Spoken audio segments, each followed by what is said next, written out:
স্থানীয় কৰ্মচাৰীসকল জনাই আছোঁ এটা গুৰুত্বপূৰ্ণ ইনফৰমেশ্যন যে বিশেষকৈ চেঞ্চাছ 2027 চেঞ্চাছৰ লগত জড়িত যিসকল ইনুমাৰেটৰ আছে বা ছুপাৰভাইজাৰ আছে তেওঁলোকৰ কি কি কাম থাকিব, কি কি কাম কৰিব লাগিব সেই সম্পৰ্কে জনাম। তো আপোনালোকে শেষলৈকে ভিডিঅ'টো ভালকৈ চাই যাব।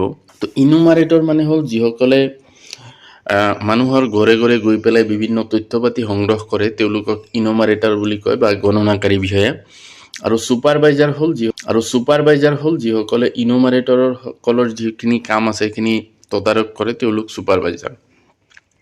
তো ইনুমাৰেটৰসকলে কি কাম কৰিব চাওক যে প্ৰথমতে প্ৰতিটো ঘৰ আৰু চেঞ্চাছ হাউচ চিনাক্ত কৰা। তো তেওঁলোকৰ কাম হ'ল যে প্ৰথমতে গৈ পেলাই ঘৰটো চিনাক্ত কৰা আৰু ঘৰক এটা এটা নাম্বাৰ দিব লাগিব। তাৰপিছত ঘৰটো চিনাক্ত কৰাৰ পিছত হাউচ লিষ্টিং এণ্ড হাউচিং চেঞ্চাছৰ সময়ত ঘৰৰ তথ্য সংগ্ৰহ কৰা। নম্বৰ দিয়াৰ পিছত সেই ঘৰৰ যিখিনি তথ্য পাতি আছে সেইখিনি সংগ্ৰহ কৰিব লাগিব। এনেকুৱা 34টামান প্ৰশ্ন আছে সেইখিনি পূৰাব লাগিব। আৰু সেইটো আৰু এটা ভিডিঅ' আছে তাতে দিয়া আছে চেল্ফ ইনুমাৰেশ্যনতো এইকেইটা প্ৰশ্নৰ উত্তৰ আচলতে দিব লাগিব। তো এই এখন ঘৰত গড় সম্পৰ্কীয় অৰ্থাৎ ঘৰত কি কি বস্তু আছে, ফ্ল'ৰ কেনেকুৱা, ৱাল কেনেকুৱা, কি কি বস্তু আছে সেই সম্পৰ্কে বিভিন্ন তথ্য পাতি এই ইনুমাৰেটৰসকলে ঘৰলৈ গৈ পেলাই এইখিনি সংগ্ৰহ কৰিব লাগিব। পপুলেশ্যন ইনুমাৰেশ্যনৰ সময়ত প্ৰতিজন ব্যক্তিৰ তথ্য লোৱা। তো বৰ্তমান যিটো আৰম্ভ হ'ব, যিটো আগষ্টৰ 17 তাৰিখৰ পৰা 15 ছেপ্টেম্বৰলৈকে চলিব, সেইটো হ'ব হাউচ লিষ্টিং বা হাউচ চেঞ্চাছ, অৰ্থাৎ এইটো ঘৰৰ তথ্য পাতি সংগ্ৰহ কৰিব। আৰু পপুলেশ্যন ইনুমাৰেশ্যন বা জনগণনা যিটো মানুহৰ সংখ্যা গণনা কৰা সেইটো ফেব্ৰুৱাৰী মাহত অনুষ্ঠিত হ'ব। তো এতিয়া পপুলেশ্যন ইনুমাৰেশ্যন যেতিয়া হ'ব তেতিয়া প্ৰত্যেকজন ব্যক্তিৰ তথ্য ল'ব লাগিব ইনুমাৰেটৰসকলে। আৰু মোবাইল এপ বা নিৰ্ধাৰিত মাধ্যমত তথ্য সঠিকভাৱে ভৰোৱা। আৰু এই তথ্য পাতিবিলাক ঘৰৰ তথ্যই হওক বা জনসংখ্যাৰ তথ্যই হওক সেইখিনি মোবাইল এপত ধুনীয়াকৈ ভৰাব লাগিব। য'ত যি তথ্যৰ বিষয়ে খোজে সেইটো দিব লাগিব। তাৰপিছত বৰ্তমান যিটো চেল্ফ ইনুমাৰেশ্যন অৰ্থাৎ 2 আগষ্টৰ পৰা 15 আগষ্টলৈকে প্ৰত্যেকজন ব্যক্তিয়ে মানে তেওঁলোকৰ যি ইনুমাৰেশ্যন আছে বা গণনা আছে সেইটো নিজে নিজে কৰিব পাৰিব। আৰু সেইটো অনলাইনত এটা ছাইট আছে ac.census.gov.in, তাতে গৈ পেলাই প্ৰত্যেকজন ব্যক্তিয়ে নিজৰ নিজৰ ঘৰৰ যিখিনি তথ্য পাতি তাত ভৰাই থ'বও পাৰিব।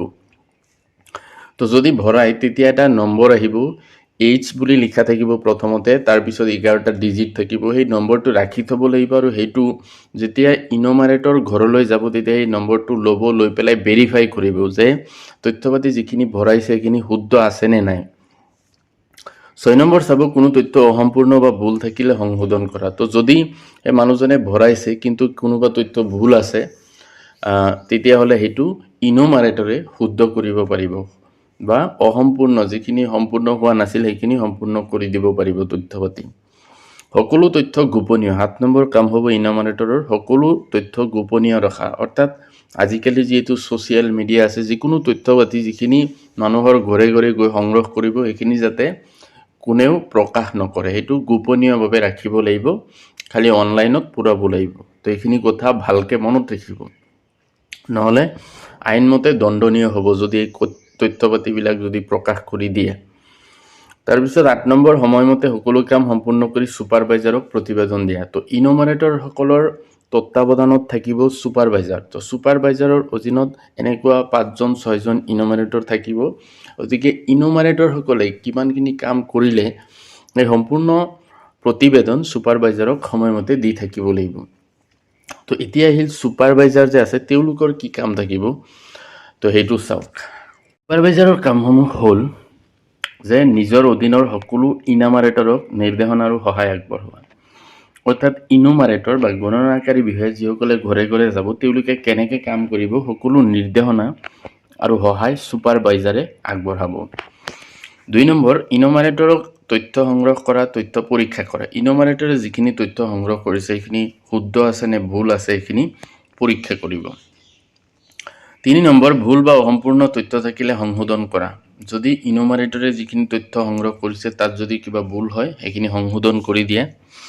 আৰু কঠিন বা বিশেষ ক্ষেত্ৰত সমস্যাৰ সমাধান কৰা যদি কিবা অসুবিধাত পৰে ইনোমাৰেটৰ তেতিয়া সেই সমস্যাৰ সমাধান সুপাৰভাইজাৰে কৰিব লাগিব 5 নম্বৰ কাম সময়মতে সম্পূৰ্ণ হৈছে নে নাই হেয়া নিশ্চিত কৰা অৰ্থাৎ কামৰ এটা শিডিউল দিয়া থাকিব যে এইখিনি সময়ত এইখিনি কাম সম্পূৰ্ণ কৰিব লাগিব তো সেইমতে সম্পূৰ্ণ কৰিছে নে নাই এটো সুপাৰভাইজাৰে নিৰীক্ষণ কৰিব তাৰ পিছত 6 নম্বৰ উচ্চ কৰ্তৃপক্ষলৈ অগ্ৰগতি দাখিল কৰা অৰ্থাৎ সুপাৰভাইজাৰৰ ওপৰত আৰু কৰ্তৃপক্ষ থাকিব তেওঁলোকক প্ৰতিবেদন দিব লাগিব যে তেওঁৰ অধীনৰ ইনোমাৰেটৰ সকলে কিমানখিনি কাম সম্পূৰ্ণ কৰিছে কিমানখিনি বাকি আছে 7 নম্বৰ সেন্সাসৰ নিয়ম আৰু নিৰ্দেশনা সঠিকভাৱে পালন কৰাটো নিশ্চিত কৰা তো সুপাৰভাইজাৰে যে সেন্সাসৰ যিখিনি নিয়ম আছে নিৰ্দেশনা আছে সেইখিনি সঠিকভাৱে পালন কৰিছে নে নাই হেতু চাব লাগিব তো এইখিনি আছিল সেন্সাসত নিয়োজিত ইনোমাৰেটৰ আৰু সুপাৰভাইজাৰ সকলৰ যিখিনি কৰিবলগীয়া কাম সেই সম্পৰ্কে তো এনেকুৱা ভিডিও আগলৈ পাবলৈ চেনেলটো সাবস্ক্ৰাইব কৰিব আৰু ভিডিওটো ভাল লাগিলে লাইক কৰিব